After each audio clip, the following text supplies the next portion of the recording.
direct des courses avec la fédération Anjoumen Centre-Ouest et Oxygène Radio. Allez, on se retrouve puisque la deuxième course vient d'être courue et remportée par Comme il faut. C'était le prix Henri Charbin, le groupe B. Comme il faut, le numéro 6 qui s'impose devant l'As qui s'empare de la deuxième place pour ses débuts en compétition. Troisième place pour le 10 Katoum de Mai. Le 11 Knowworld est quatrième devant le 7 Carnet de Voyage. Et puis sixième place pour le 2 devant le 5. Voilà pour l'arrivée de cette course. Alors on est en direct, on passe devant, même pas peur. C'était Madame la Présidente, c'est pas grave. C'est pas grave, elle a une bonne raison. On accueille de nouveau des invités, trois invités. Donc Éric Martineau qui est vice-président et député de la 3e circonscription de la Sarthe. Mathilde Desjonquières qui est députée de la 1re circonscription du Loir-et-Cher. Et puis Thierry Duval-Destin qui a remporté cette course. On va commencer avec Thierry, puisqu'il a encore du travail. Félicitations pour cette victoire avec Comme il faut. Vous aviez toutes les casquettes avec ce Comme il faut qui avait fait des bêtises pour le moment et qui là on a fait une de nouveau mais qui s'est montré le plus fort tout de même. Oui, tout à fait, c'est un cheval qui a besoin d'apprendre. Il a fait des débuts un peu mitigés, il a galopé souvent. Bon, après il est jeune, hein, il a tout l'avenir devant lui. Et là aujourd'hui il m'a fait une faute ou deux en partant, donc j'ai vraiment dû assurer, j'ai pris mon temps. Et au bout d'un tour, j'étais en sécurité. Mais voilà, il a fallu attendre un tour qu'il se détende et puis qu'il comprenne ce qu'il avait à faire un petit peu. Syracuse qui doit vous faire plaisir en tant que poulinière. Oui, bien sûr, c'est une jument que j'avais achetée. Elle a produit correctement et son père, Earl Simon, il fait beaucoup de gagnants en ce moment. Il a fait un gagnant cet après-midi à Anguin. Et ça s'avère être, je pense, un bon reproducteur. Il fait des choix assez durs. C'est vrai que ça se passe bien, on en voit de plus en plus des Earl Simon. Ouais, exactement. Et c'est pas un courant de sang qui est commun. Je veux dire, il a un sang un petit peu différent des Ready Cash et Cocktail Jet. Donc bah voilà, c'est bien. Il va apporter un peu de nouveauté. Voilà, de différence un peu, on va dire. On va parler de votre écurie. C'est la 170e victoire en tant qu'entraîneur cette année. Vous faites feu de tout bois. Bah oui, vous savez, on travaille fort. On est bien structuré aussi. J'ai une bonne équipe à la maison. Comme je l'ai dit, on est excellent dans nos pistes. Hein. Voilà, on sait travailler le sol. Notre point fort, c'est le travail du sol. On veut que nos chevaux aient une bonne surface pour s'entraîner. Et ça, c'est important. Et puis aussi, j'ai mes deux garçons qui sont avec moi. Clément, 25 ans, et Théo, 23. Donc, en vérité, on est trois. On est trois entraîneurs. Et c'est logique qu'on soit à trois, qu'on soit beaucoup plus performants. Hein. Ouais, c'est ce que vous nous dites régulièrement, c'est vraiment votre force, c'est d'être trois entraîneurs dans la cour. Oui, bien sûr, et puis on travaille très dur, on n'est pas les seuls à travailler, mais je veux dire, on a pas mal de rigueur. Clément et Théo, on les a élevés dans le travail. Avec leur mère, on les a vraiment élevés dans le travail, et pour eux, c'est naturel, donc voilà. On se retrouve ses manches et puis là on est content, on a un super résultat, quoi. Et vous n'hésitez pas également à faire des kilomètres, à engager au mieux vos pensionnaires et aller à droite à gauche pour trouver les meilleurs engagements. Ouais, exactement. Des fois on essaie de faire un peu moins de kilomètres parce que c'est fatigant quand même les kilomètres. Là aujourd'hui c'était à côté, c'est pas loin, mais bon, s'il y a un bon engagement et que les chevaux sont bien, on y va quand même. Pour revenir à ce Comme il faut, comment est-ce que vous le jugez? Est-ce que vous avez une super génération dans les cas? Donc comment est-ce que vous le jugez? Il est pas mal, hein, quand même. Je pense qu'il peut figurer à Vincennes. Hein. Peut-être pas gagner, mais il va se placer à Vincennes, je pense. Il a de la tenue, donc il devrait faire une belle carrière. On va parler maintenant de l'actualité de votre écurie. Oracle Teal qui a gagné hier le Jean-Luc Lagardère. Est-ce qu'il vous a surpris, Oracle Teal? En gagnant hier, oui. Après, parce que Étonnant a été défaillant. Donc puis il y a eu un gros match en face, hein, donc ça nous a servi. Mais Oracle Teal, il progresse depuis qu'il est arrivé à la maison, il progresse tout le temps. Et on va dire que c'est une demi-surprise, mais voilà, sur ce qu'il fait le matin, c'est un peu normal aussi. C'est un cheval, je trouve qu'il a énormément progressé, surtout au niveau de son comportement. Il avait tendance à être brillant. On a l'impression quand même que vous l'avez de mieux en mieux.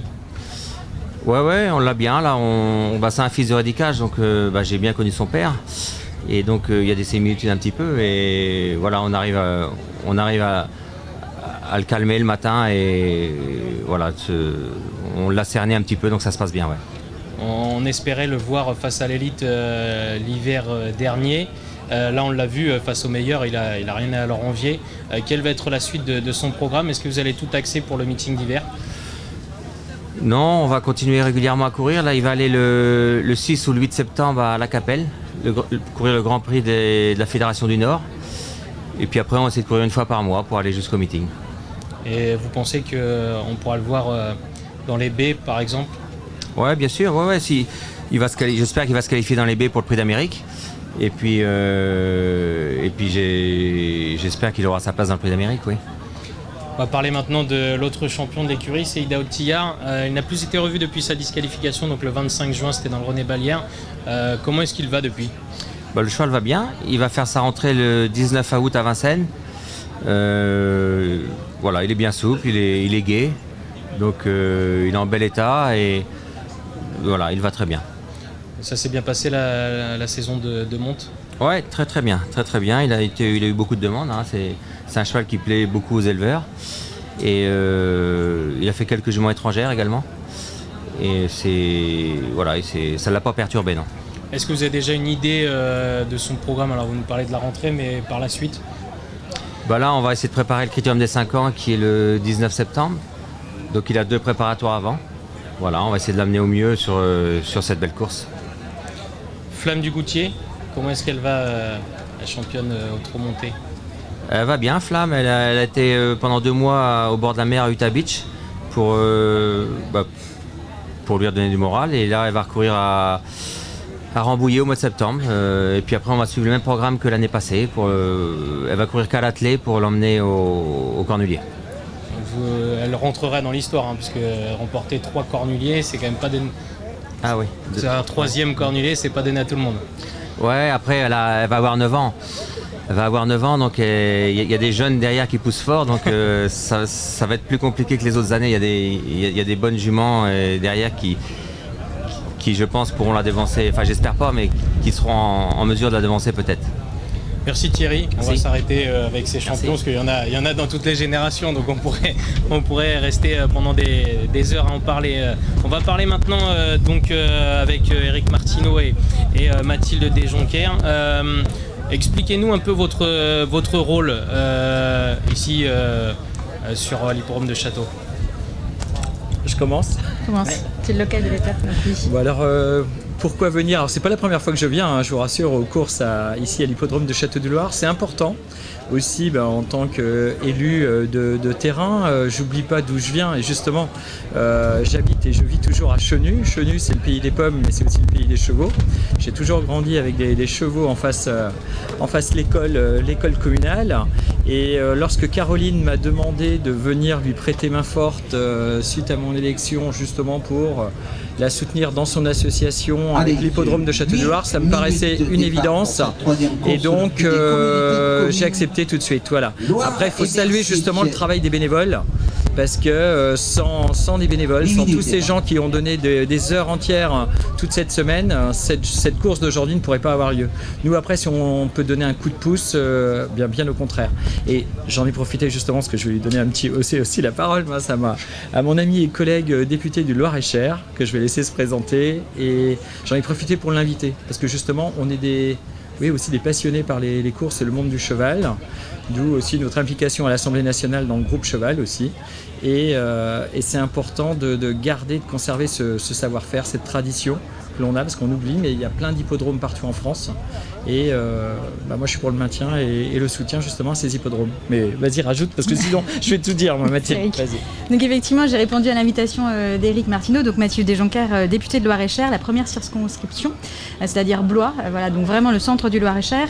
Éric m'a invité effectivement à venir sur les courses. Alors moi, les courses, pour le coup, je connais depuis toute petite, juste par passion et par intérêt familial. Mais au-delà de ça, en tant que députée, je travaille sur les questions question de ruralité à l'Assemblée nationale. Et nos hippodromes, nos courses font vivre aussi notre ruralité. C'est tout un pan de développement économique.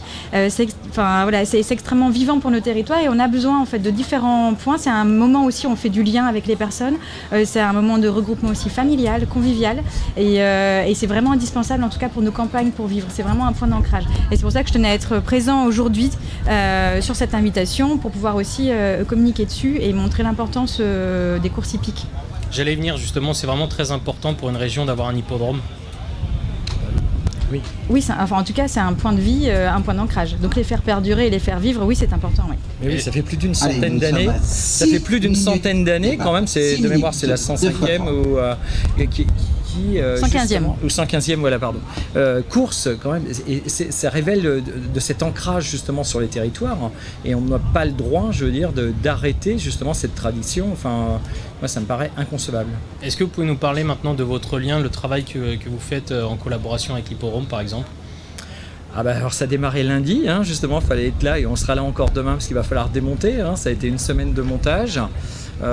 J'ai participé autant que possible, c'est pas toujours évident parce qu'avec les fonctions, mais parce que les vacances parlementaires, moi ça me fait toujours rire, enfin toi je pense aussi Mathilde, on est bien d'accord, on est toujours très sollicité et heureusement, ouais. Et avec plaisir, voilà, on le fait pas avec contrainte, mais bien c'est un engagement, mais c'est important aussi de témoigner et de dire voilà, moi j'oublie pas non plus qu'à la base je suis encore agriculteur, et c'est important de justement de mettre la main à la poche, et à la pâte surtout, pour venir aider, soutenir, parce que c'est bien, il faut justement qu'on arrive à renouveler même les générations. Donc s'il y a des jeunes, des moins jeunes, même si vous donnez que 2 heures par semaine, 3 heures ou une demi-journée, c'est pas beaucoup, mais c'est déjà soutenir même ceux qui sont en retraite, qui sont plus âgés, mais c'est bien, ils sont heureux aussi de voir des plus jeunes qui rentrent dans les associations, même bénévolement. Vous suivez régulièrement les courses ? Alors moi oui, mais vraiment par plaisir. Ouais. Et moi aussi, mais alors je ne suis pas un joueur, je suis désolé. Mais ça n'empêche pas que oui, j'ai déjà assisté au Grand Prix d'Amérique et c'est quand même impressionnant. Alors pour un Sartois, nous on adore les 24 heures du Mans. Et quand j'en étais revenu, je me rappellerai toujours la première fois, je me suis dit mais c'est comme les 24 heures, sauf que c'est moins bruyant. Voilà, mais c'est tout. Merci. Et c'est un vrai plaisir. On va conclure sur ce mot et on va se retrouver nous après la troisième course, puisque là c'est l'heure du prix communauté des communes Loire et Bercé, une course pour des poulains entiers hongres de 4 ans qui n'ont pas gagné 17 000 €. Il y a un recul de 25 mètres à 8 000 €, une course assez ouverte avec les chevaux des 25 mètres qui semblent se détacher tout de même. Jewel Demir reste sur une bonne deuxième place à Savenay. Il faudra se méfier évidemment de Javelot de Pouline qui est certainement le favori, battu de pas grand chose dernièrement sur l'hipporome de Segré. Il va tenter de s'illustrer de nouveau. Junior du Grenier reste sur une victoire, lui à Avranches, ça fait partie également des bonnes chances. Et puis l'entraînement de Gilles Delacour également est bien armé avec Django Angel ou encore Jingle Fan. Et Jacadid Pébrac, le numéro 16, a été préparé avec soin par son entraîneur pour cette course. Attention à lui, sa 4e place à Alençon dernièrement était bonne. On se retrouvera nous justement juste après cette course pour débriefer. À tout à l'heure. Merci. En direct des courses avec la Fédération Anjoumen Centre-Ouest et Oxygène Radio.